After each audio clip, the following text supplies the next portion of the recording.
I'm Steph. And I'm Jeff. Each week, we review a film that's streaming online. As writers, we'll deep dive into the characters and plot to tell you if it's a good story. Listen at your own risk.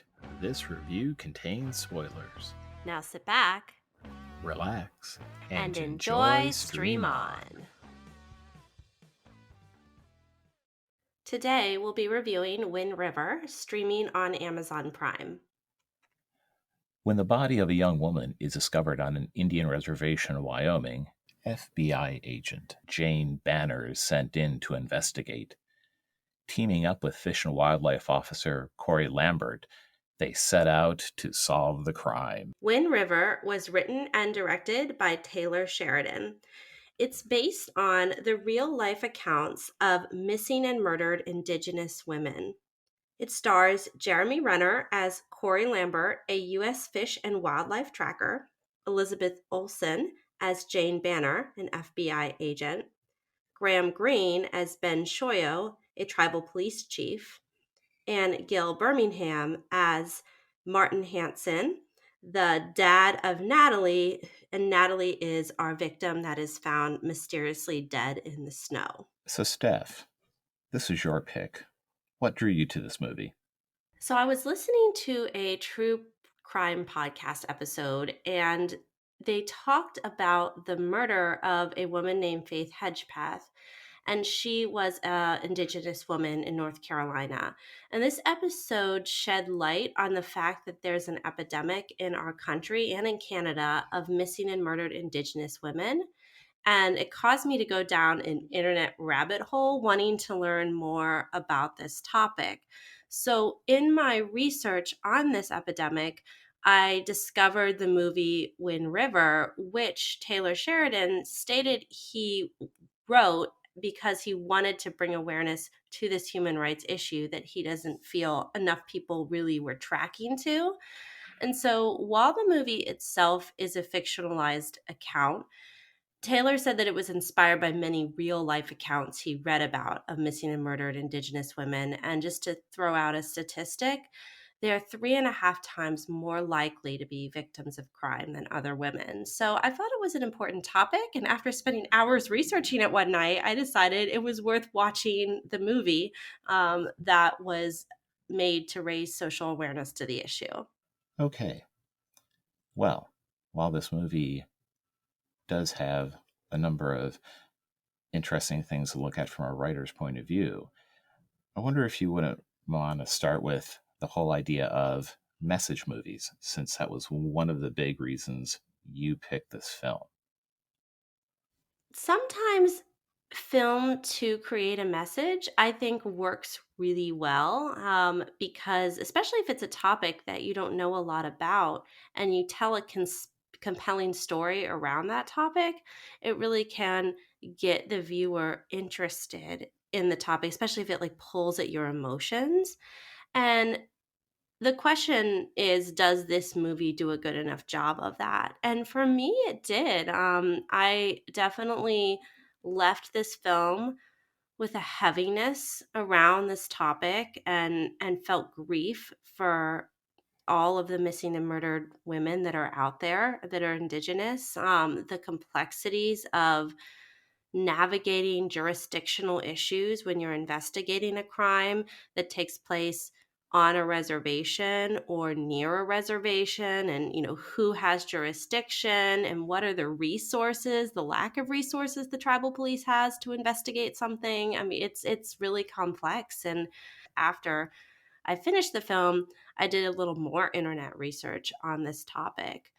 The film has one scene that is extremely uncomfortable to watch, and I'll just warn viewers ahead of time, especially if you've ever been a victim of sexual assault. There is a pretty hard rape scene to watch that happens to our victim Natalie.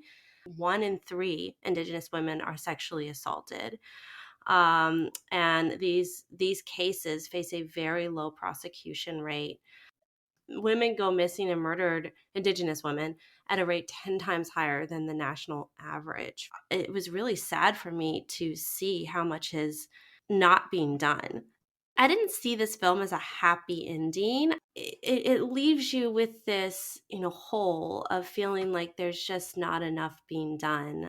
See, the problem with this movie and the problem with doing a message film or a message story is you have to understand what the point is you're trying to make and reinforce that. If the point is that this is an underserved community, that there are a lot of victims who never have investigations, who never get justice, the last thing you want to do is make a movie where you get a dedicated, in fact, instantly obsessed federal officer, actually two federal officers, since Corey Lambert is a fish and wildlife agent, who are willing to go to extreme lengths to get justice. You have local law enforcement all being fairly cooperative to the point that a number of them lay their lives down in the pursuit of justice. All of the perpetrators are killed by the end, many of them in a firefight that takes place in the third act, and one of whom is basically shown vigilante justice by Lambert when he's taken out and left to die on a frozen mountaintop. This woman does get justice, or as much justice as you're going to get from killing all the people who raped and murdered you and killed your boyfriend. When you're trying to tell a message in your story, when you want to make social commentary, your story should reinforce that. It shouldn't actively contradict what your core message is. And in this film, the story we see is the opposite of what the writer director seems to want to say. Now, you mentioned that they're lacking resources and things like that for the tribal police, and that is mentioned, but it doesn't really seem to play out. Agent Banner has basically all the resources she needs to solve the crime in a fairly short amount of time. There's no scenes really of law enforcement not being cooperative. The closest might be a local medical examiner who is doing an autopsy on the victim, and he refuses to label it a murder. But as it's explained, it's mostly because he can't at that point. It's not that he doesn't want to, it's because of what the evidence is showing. He can't say it was murder, even though he says we all know it is. Right, because technically she died in the snow. Like she wasn't she ran, right, to escape a rapist, and then she died freezing to death in the snow. This has nothing to do with whether it's an effective film, as a dramatic story, or as a thriller, or even a procedural. But as a message film, this does all the things you shouldn't do in a message film or with a message story. Interesting. That I just had such a different experience with the film. Like, yes, it did have the pseudo happy ending where Pete gets justice and is left to die in the snow, just like Natalie. What happened to Natalie? There is still such a heaviness to this film. Like, there was the issue with Corey's daughter that died, right? And there was never that sense of justice there. So was his redemption arc to like help another indigenous woman that was raped and ended up dying. And there was just there to me there was just that profound sadness that, okay, well, maybe Natalie's case got justice, but there's so many more that didn't. And I think maybe it was some of just the setting. It created a heaviness to the film. And then the coda, which you mentioned, it talks about how while missing person statistics are compiled for every other demographic, none exist for Native American women. So nobody actually knows how many are missing. And so I still felt, to me, the message got across, even though you had sort of the ending where it did tie a bow on it and you got some justice for Natalie. So you think this film would have worked a lot better if they never solved the case and we never knew how Natalie ended up murdered? Well, if that's the message that you're trying to convey, yes. My question to you would be this: if you hadn't done any prior research, if you hadn't come across this in the context of a podcast about murder and rape cases that are going unreported, unsolved. And if you extract that text at the end, would you be able to, by watching this film, extract that message? I personally don't know how you could. Yes, I think I could because of the fact that it said it at the end, and also because of what happened to Corey's daughter. And there was some woven discussions throughout about the challenges of investigating a case on a reservation and just the lack of resources. And even the fact that the FBI sent kind of a rookie agent, right? Your classic fish out of water rookie agent with Jane, is was another thing where they're like, oh, okay, this lady doesn't even know what she's doing. This is who we get to help us solve this crime. And there's multiple scenes of impoverishment on the reservation and the challenges, and so I think I still would have left with a message that this is a huge issue and problem, even if I hadn't done the pre research on this film.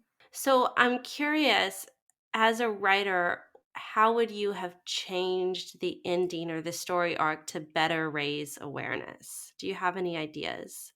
I would have gone with a more ambiguous ending, or even a downer ending that basically the case is abandoned, that there is no wrap up, that Jane is pulled out after a short amount of time and it's just going to be written off as this woman who maybe was on drugs or whatever is going to go in the official report and died from exposure, even though people involved in the investigation know there's more to it. I think I also would have made it more explicit that in the context of the story with discussions with the characters, that the amount of effort being put into this case is not normal.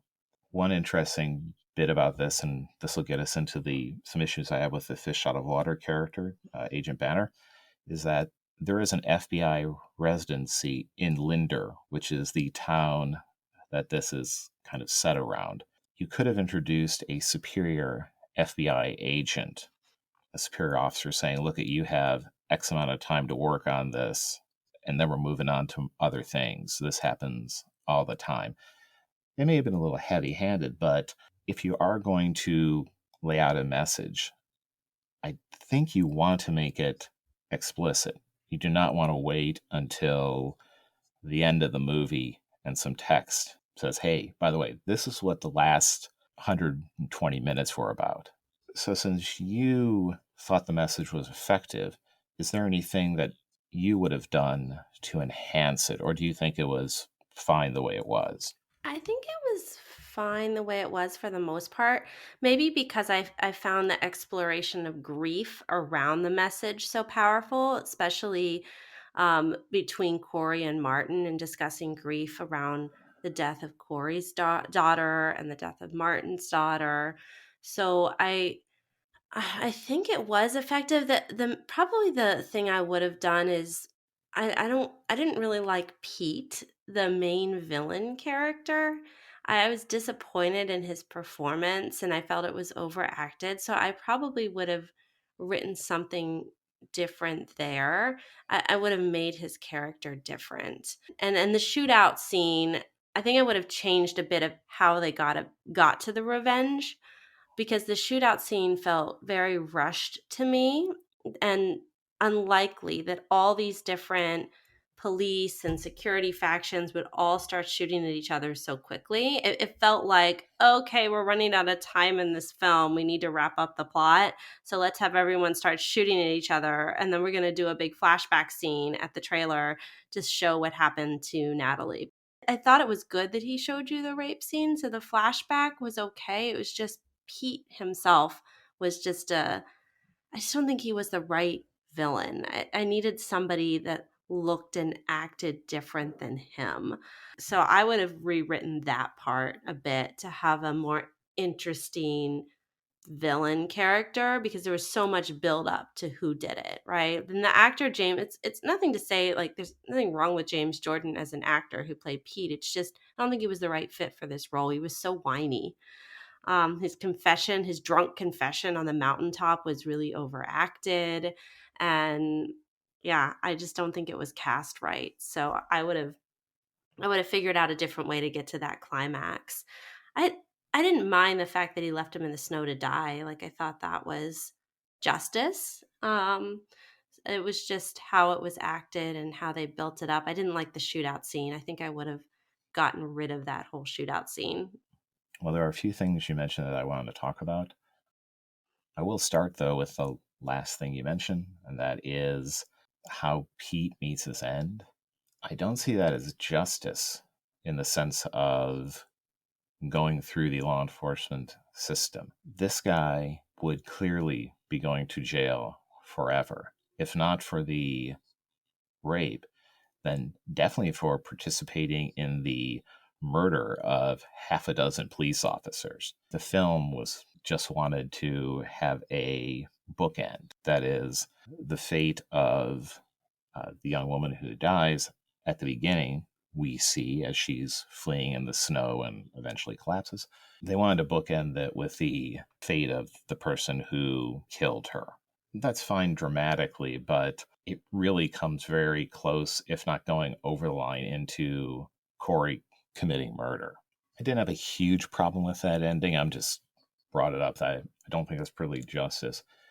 I did have a significant problem with the flashback. Not how it was structured. The actions of the characters made sense, and it was harrowing. The problem is where it happens. It is right before we're going to get into this confrontation between Jane and Pete. Well, we assume it's going to be a confrontation. It turns into this big firefight that you mentioned, which I also agree is totally out of step with the rest of the movie. The flashback, though, killed the momentum the film had. We already have a pretty good sense of what happened to the victim. We have an idea of what happened to her boyfriend. I actually don't think we need to see it, or if we did, it could have been at the beginning of the film or somewhere else. But so, my question to you about that, did you find that that flashback enhanced the pace of the film, or was it detracting to the pace of the film? It did slow it down a bit, I would agree, especially because you did it, right before your shootout.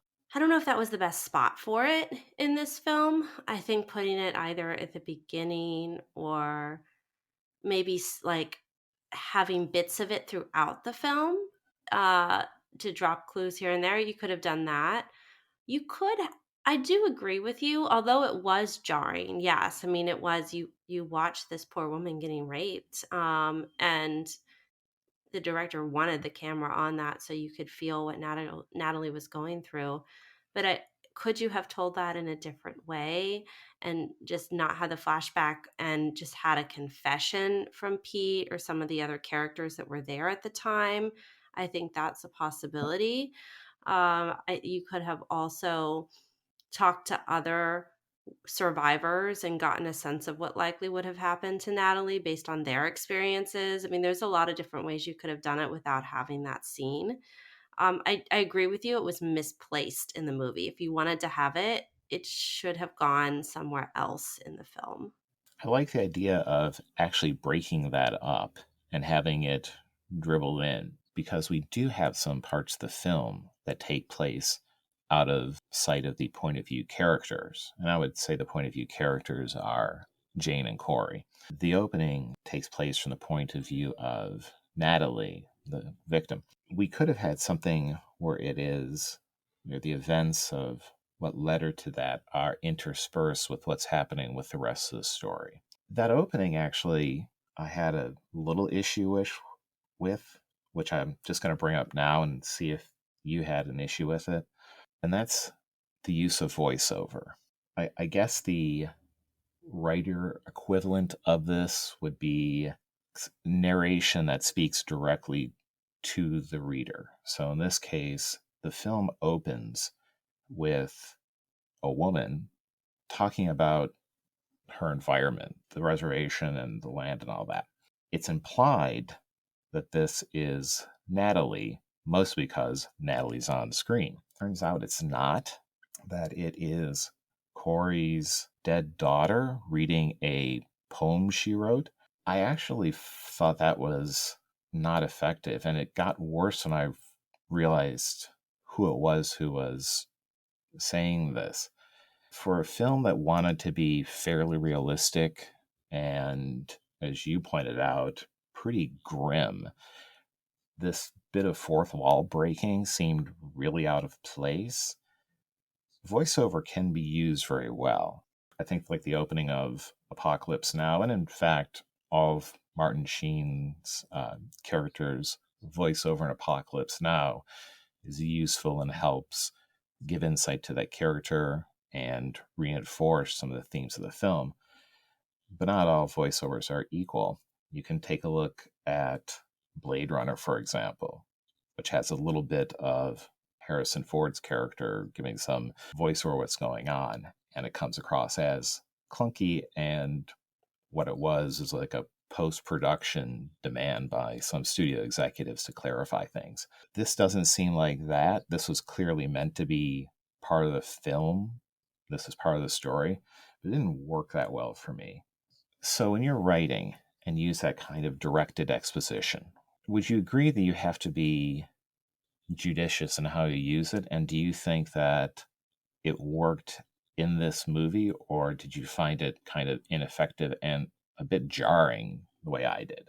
I think it was definitely an attempt for Taylor Sheridan to come across as like tragically poetic at the beginning of the film. And I agree. This movie it's gritty, it's real, it's, in your face depression on the reservation and the cold and the snow, and this poem and voice, it was a bit out of place in this movie.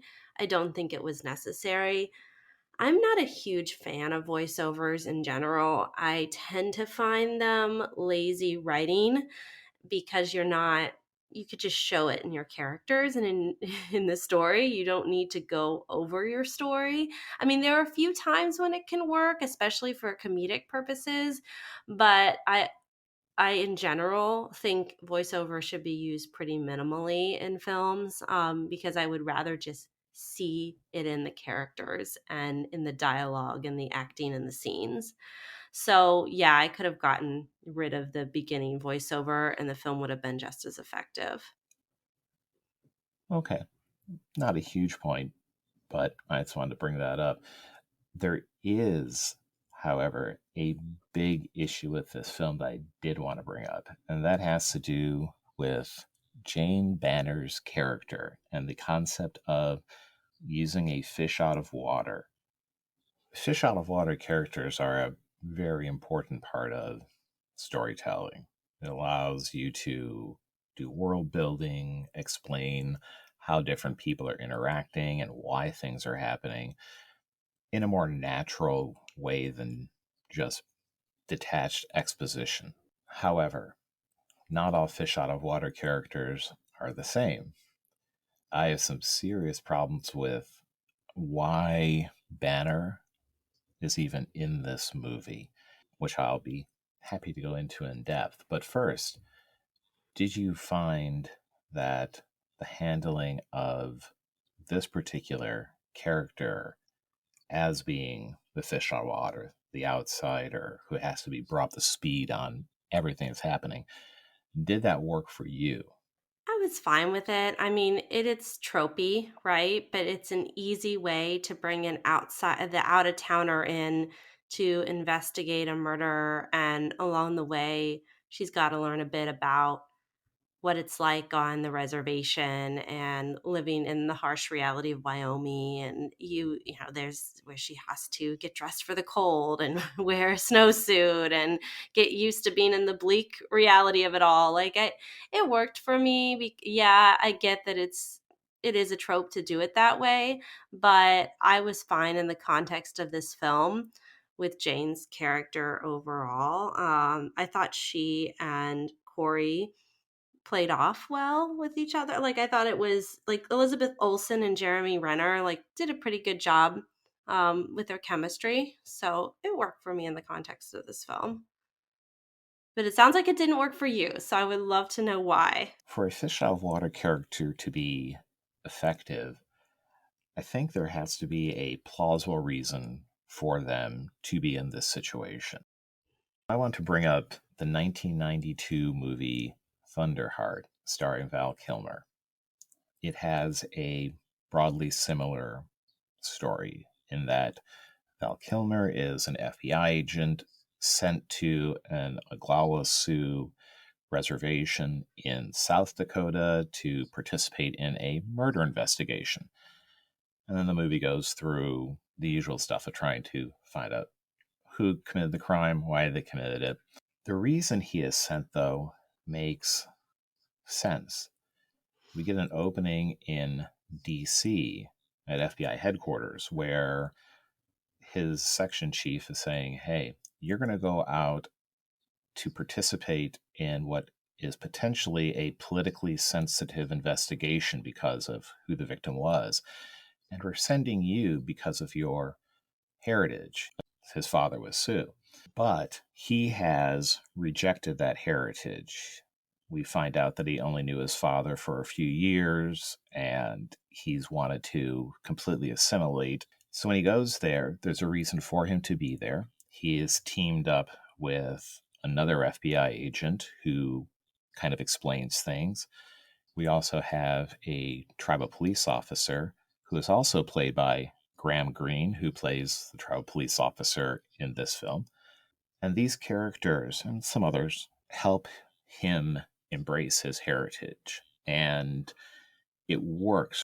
There is a reason for him to be there, but it's also in character for him to have a bunch of things explained to him, whether it's because he's an outsider coming into a situation that has political overtones and deals with power dynamics on the reservation that he's not aware of, or cultural things because he's rejected his heritage. This film, the FBI agent is apparently sent in at random because she was at a conference in the state. It's very clunky and it's made worse by the fact that the FBI has an office in the town. I don't know why they didn't just go with background for this character, that she is a new agent just assigned to this FBI residency, and this is going to be her first case. And then you could get the pressure from above to just wrap this up as quickly as possible. But as it is, we get someone who's thrown in, who has no background in anything that she's having to deal with as far as the complexities of performing an investigation on a reservation. And also, apparently, no real supervision. I don't recall any moment in the movie where she's seen even reporting in what's going on. And I may be missing something. There may have been something in there. I just don't remember that. But it makes for a character who seems far more shoehorned into the story than is necessary, even for this type of character. So, I don't know. What do you think about that? I took the lack of supervision just as the FBI doesn't care that much. Like this is one of those like low level things, and it's not like a high profile crime that they're just going to send a rookie agent from whoever was closest and available at the time and plop her in, and she can do her thing and send back her report. And I took it as just not caring by the agency at large, and that was the message that Taylor was trying to get across, is that they don't care enough about this case to send a seasoned agent or even have oversight of the situation. Yeah, I guess it just depends on how you read into it. I didn't realize there was an FBI location in that town either. I don't believe that was mentioned in the film. Is that something you just found with research? It is. I was interested if there was an FBI office in the state because the FBI has jurisdiction over certain crimes on reservations. So I was interested where the closest one was, and it turns out it is in the town that this movie takes place in. Yeah, so that would have just been easier to say, "Hey, you're a new rookie agent. You just got assigned to this outpost here, and you have to investigate this case." You could have done it that way too, without her randomly being at the conference. But I guess I didn't think that hard about it. To me, I was more focused on the solving of Natalie's crime. and the exploration of grief around that, to be that concerned about where Jane came from. Well, it is important to the character to some degree. First, I like to have all my characters have a plausible reason for being in them, and there are better ones than what we were given.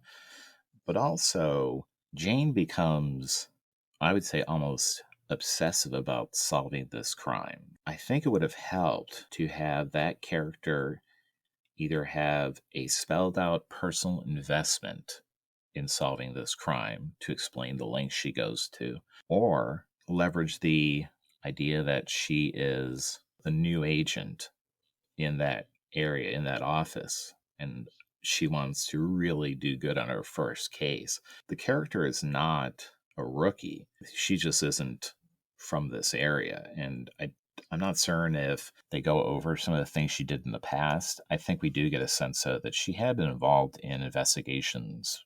I mean, many investigations in the past. She's not like a new agent. She's not as well developed as a character as Corey is, right? Corey is much more richly developed in terms of his backstory, the grief around the loss of his daughter, the tension with his ex-wife around that, his kid.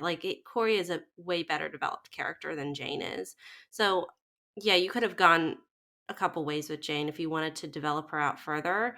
You could have had her maybe had a a case that went bad that she never solved and she's haunted by that. That's a classic way to do it. Maybe she was a victim of sexual assault and so it's very personal for her. Or you could just have her, yeah, be young and new and need to prove herself and people doubting her ability as an outsider white woman coming in. So you could have gone one of three ways with that. And they didn't develop her character that well. She was more plot devicey, and the richer character and the focus was very much more on Corey. This leads to a real question: did we need Jane at all? It becomes this kind of white people to the rescue movie. And in Jane's case, she's not even connected to the local community at all. I think this movie would have worked much better if it had just been Corey's story, and that we could have had like the tribal police and local law enforcement involved as other characters, but that would actually take care of some of the things that I have issues with.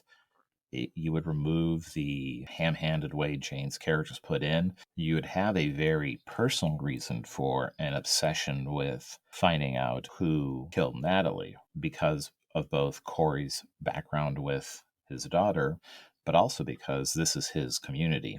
This is his story. This is how he is dealing with his grief for what happened to his daughter. And that is part of this story. I think, though, having Jane in this movie is a distraction from what is really the core story, which is Corey and how he is dealing with his loss. What do you think? Jane didn't bother me as much as she did you in this story because they used her to help get the viewer into the world, as you know, you're the outsider also coming in as the watcher of this film. But I agree that you could have written her out and still had an effective film.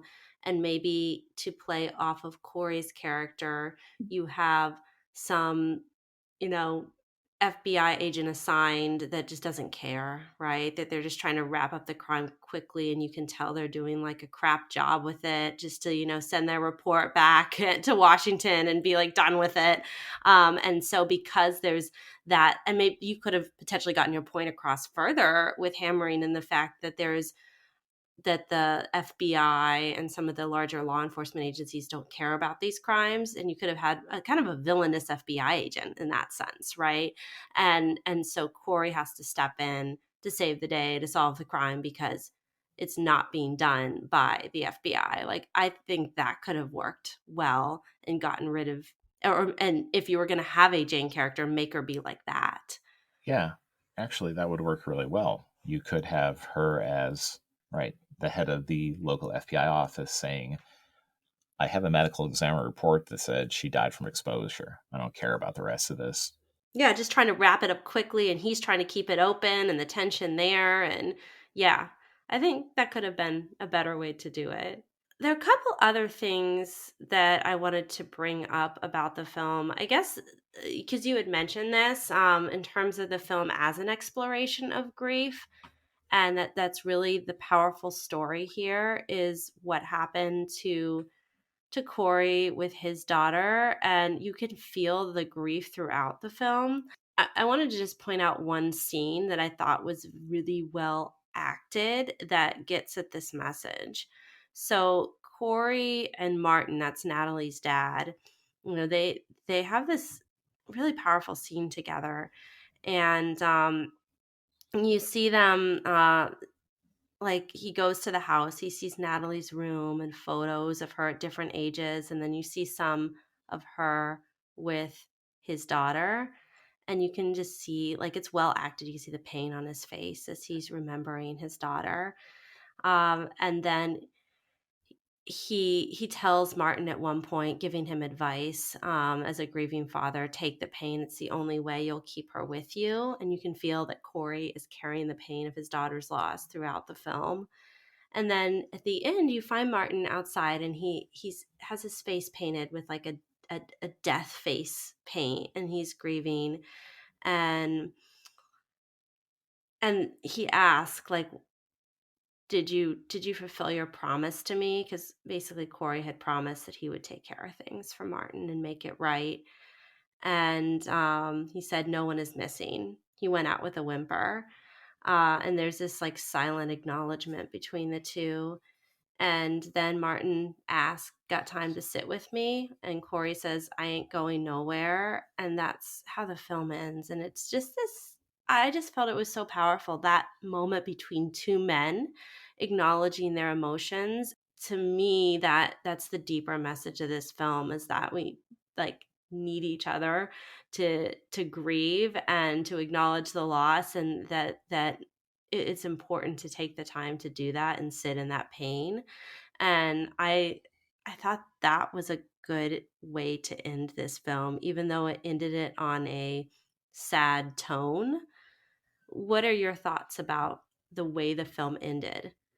I did have some issues with the ending of the movie, which I won't get to, but I did really want to comment on the theme of grief.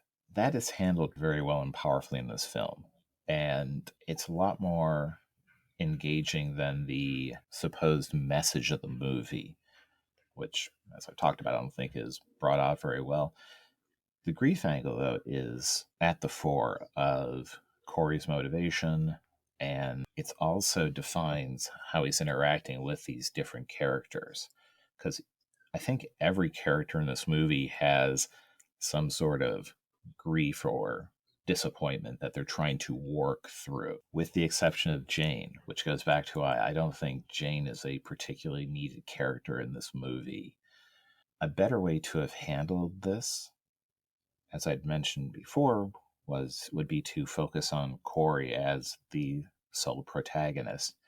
You could even have done something interesting with the flashbacks. You could have interspersed them in the film, use the voiceover of Corey's daughter reading this poem as a background, and then at the end have it reveal that this is basically Corey thinking about what had happened to Natalie, but show that you could do a picture of the two girls together, which we do get, but make it clear that he is projecting his daughter into this. So we see it's not Natalie, have Natalie look very different, and it's his daughter he's seeing go through this and turn this whole thing into an examination of grief as opposed to the message that we're supposed to get out of this. My favorite scenes are those with Corey and Martin. As to your question about the ending, I like the scene between Corey and Martin. It's very well acted. I did find that the ending went on a bit long for where it dramatically should have ended. It's probably because of the Jane material we get, and that if that had been excised with no Jane character and this end on these two fathers sharing their grief, I think that would have worked really well. I also could have done without the end text. I thought that was unnecessary and seemed more like the writer director wanted to make it clear what he thought his movie was about. So I it was a mixed ending for me. But since we're talking about endings, unless you have something else to talk about with the plot, why don't we get into our final thoughts? Do you have anything else you want to say about the plot? Sure. No, I would just say that I thought the in text was okay in this film, but I also thought the film did a better job than you did getting the point across. So it was fine for me after the grief scene because it's those are the two key points in this film. Okay, so what was your favorite scene? So one of the things that I thought this film did a really good job of is using the environment to set the tone, and that's something that Taylor Sheridan has a knack for of showing just bleak American subculture with the visuals of the environment. He did it well in Sicario, which is another one of his films, showing the bleak reality at the U.S. Mexican border and why it creates a breeding ground for drug crime.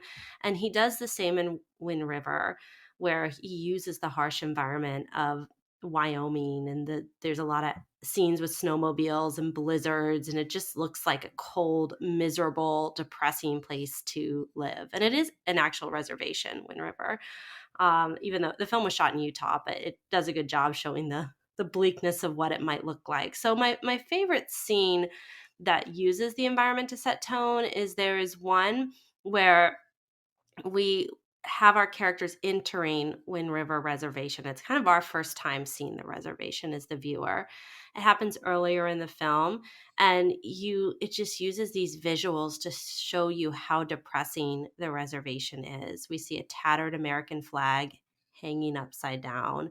People are covered in blankets hovering around a fire pit trying to keep warm. We see these like rundown trailers, and it's just this you can feel the heavy, tragic atmosphere of generational trauma as the camera takes you onto the reservation.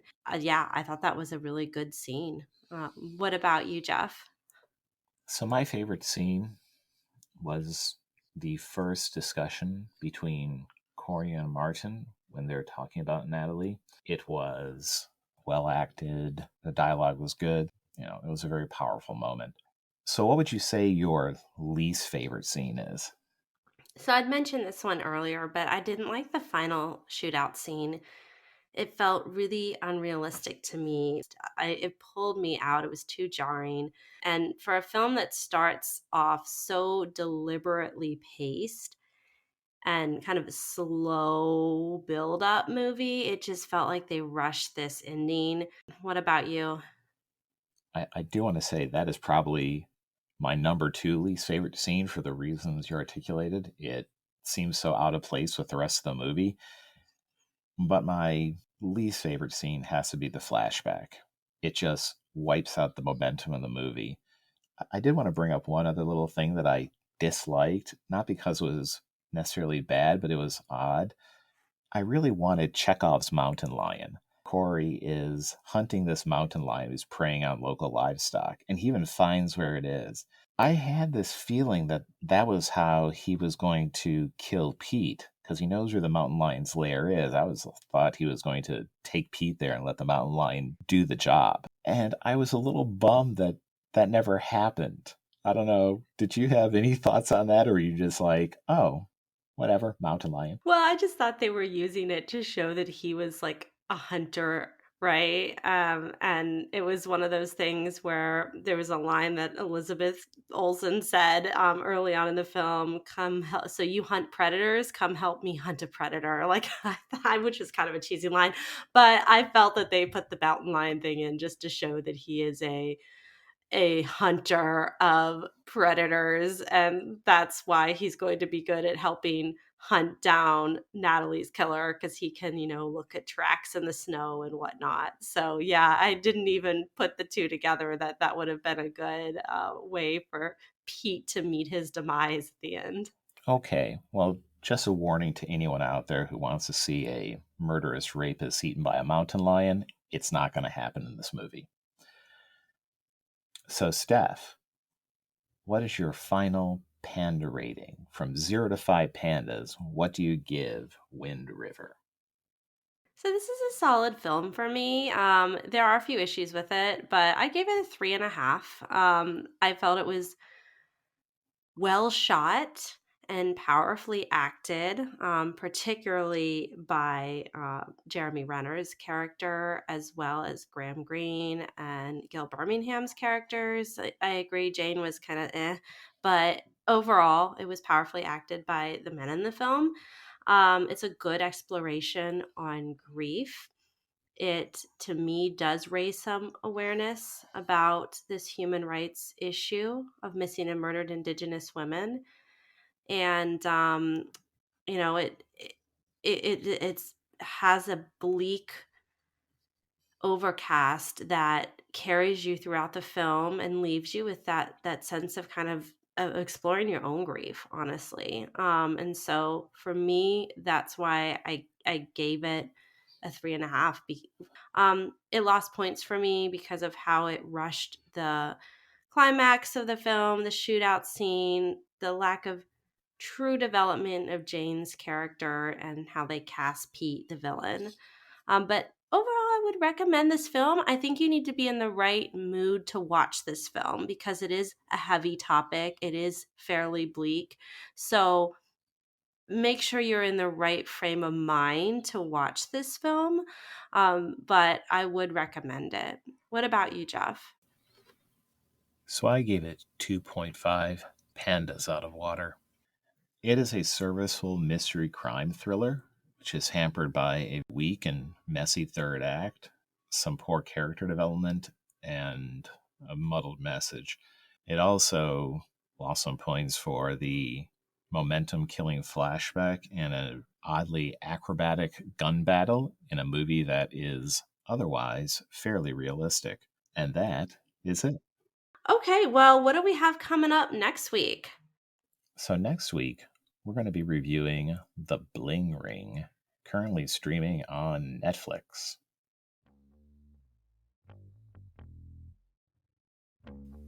Stream On is a production of Steph and Jeff Wrights Media. Reproduction without written consent is prohibited. All rights reserved. 2021.